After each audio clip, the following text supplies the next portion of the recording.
Sriwijaya. Kita dari kelompok Kerajaan Sriwijaya ini mempresentasikan hasil tugas kelompok kita. Sebelum itu, perkenalkan, nama saya Detara Ayu Putri. Halo, nama saya Aura Sore Angelika. Halo semuanya, aku Maira Revalini Jasmine. Disimak baik-baik ya teman-teman, selamat menyaksikan. Kerajaan Sriwijaya adalah salah satu kerajaan maritim terbesar Nusantara yang berkembang pada sekitar abad ke-7 hingga ke-13 Masehi. Kerajaan ini berpusat di Sumatera atau sekarang lebih dikenal dengan daerah Palembang. Letak geografisnya antara lain di bagian utara berbatasan dengan Semenanjung Malaya dan Selat Malaka, di bagian selatan berbatasan dengan Samudra Hindia, di bagian barat berbatasan dengan Samudra Hindia dan pesisir barat Sumatera, dan yang terakhir di bagian timur berbatasan dengan Laut Cina Selatan. Jadi di sini aku bakal ngejelasin ekonomi pada Kerajaan Sriwijaya.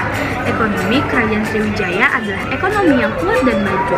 Hal-hal yang membuat ekonomi Kerajaan Sriwijaya ini maju, yang pertama itu ada pusat perdagangan.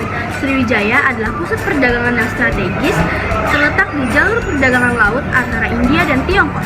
Yang kedua ada ekspor hasil bumi. Sriwijaya mengekspor hasil bumi seperti lada, kapur barus, dan emas. Yang ketiga ada pengembangan pelabuhan. Pelabuhan-pelabuhan di Sriwijaya menjadi pusat kegiatan ekonomi dan perdagangan.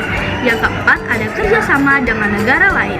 Sriwijaya memiliki kerjasama dengan negara-negara lain seperti India, Tiongkok, dan Arab. Dan yang kelima, pengembangan industri. Sriwijaya memiliki industri seperti pengolahan lada dan kerajinan. Dengan demikian, ekonomi Sriwijaya menjadi sangat kuat dan maju, sehingga dapat mendukung kekuasaan dan pengaruh kerajaan ini di wilayah Sumatera dan sekitarnya. Selanjutnya aku bakal ngejelasin agama yang ada di Kerajaan Sriwijaya. Agama di Kerajaan Sriwijaya adalah agama Buddha, khususnya aliran Mahayana. Poin-poin pentingnya antara lain, yang pertama itu Raja-Raja Sriwijaya sebagai penganut Buddha yang taat. Terus yang kedua, pembangunan candi-candi Buddha seperti Candi Muara Takus. Yang ketiga ada perayaan Waisak dan Maga Puja sebagai upacara keagamaan penting. Terus yang keempat ada pengaruh agama Buddha pada kehidupan sehari-hari masyarakat Sriwijaya. Yang kelima ada hubungan dengan agama lain seperti Hindu. Yang keenam, agama Buddha sebagai bagian dari kebudayaan dan sejarah Sriwijaya. Agama Buddha memainkan peran penting dalam kehidupan masyarakat Sriwijaya. Dan kerajaan ini menjadi salah satu pusat agama Buddha di Asia Tenggara. Masehi. Sosial dan politik Kerajaan Sriwijaya ditandai dengan sistem kedatuan, yaitu sistem berhubungan baik dengan kerajaan-kerajaan lainnya di sekitar Kerajaan Sriwijaya. Contoh sosialnya yaitu struktur sosial yang kompleks, dengan raja sebagai pemimpin tertinggi. Lalu politiknya adalah dengan Kerajaan Sriwijaya memegang atau memelihara kedamaian yang tinggi dengan kerajaan-kerajaan lainnya yang ada di Nusantara. Nah, mengapa alasan Sriwijaya menganut sistem kedatuan? Yang pertama adalah pemerintahannya yang dianut tidak mengancam kerajaan-kerajaan lainnya di Nusantara. Yang kedua, Kerajaan Sriwijaya hanya berfokus kepada perdagangan dan jaringan saja. Yang ketiga, penyebaran dari agama Buddha di Kerajaan Sriwijaya sangat menyebar dengan pesat dan cepat. Selanjutnya adalah keadaan masyarakat Sriwijaya yang akan kita bahas dalam 4 aspek, yaitu struktur sosial, perekonomian, agama, dan budaya serta bahasanya. Yang pertama, struktur sosial masyarakat Sriwijaya yang dibagi dalam 5 kelompok berdasarkan peran dan status sosialnya. Yang pertama, raja dan keluarga kerajaan. Mereka adalah kaum yang memiliki kekuasaan tertinggi. Kedua, kaum Brahmana, yaitu kaum yang bertugas dalam bidang keagamaan, pendidikan, dan ritual kerajaan.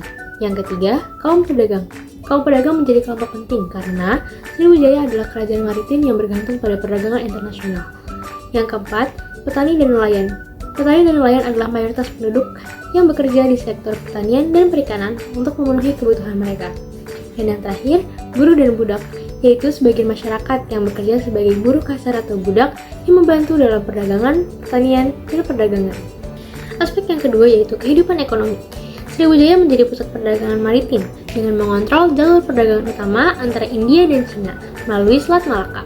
Dengan ini, pedagang internasional seperti Arab, India, dan Cina sering singgah di Sriwijaya untuk berdagang. Aspek yang ketiga, kehidupan agama. Agama Buddha menjadi agama utama yang dianut oleh masyarakat Sriwijaya. Aspek yang terakhir adalah budaya dan bahasa. Bahasa yang digunakan pada masa ini adalah bahasa Melayu kuno yang juga dijadikan sebagai bahasa resmi.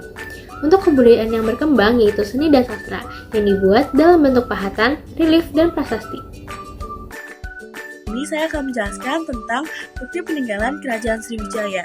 Sebenarnya ada banyak loh buktinya, cuma yang saya akan jelaskan di sini ada 3, yaitu prasasti, candi, dan juga arka. Nah, ada prasasti Kedukaan Bukit. Prasasti ini berasal dari Palembang, lalu ada prasasti Legor. Prasasti Legor ini berasal dari Thailand Selatan, dan ada prasasti Leiden. Nah, prasasti Leiden ini yang unik loh. Prasasti ini ditemukan dalam bahasa Sanskerta. Nah, selanjutnya ada candi, yaitu Candi Gumpung, Bairo Bahal, dan Kedaton. Nah, yang terakhir ada arka. Ada arka Sahyamuni, Jambahala, dan Wairocana.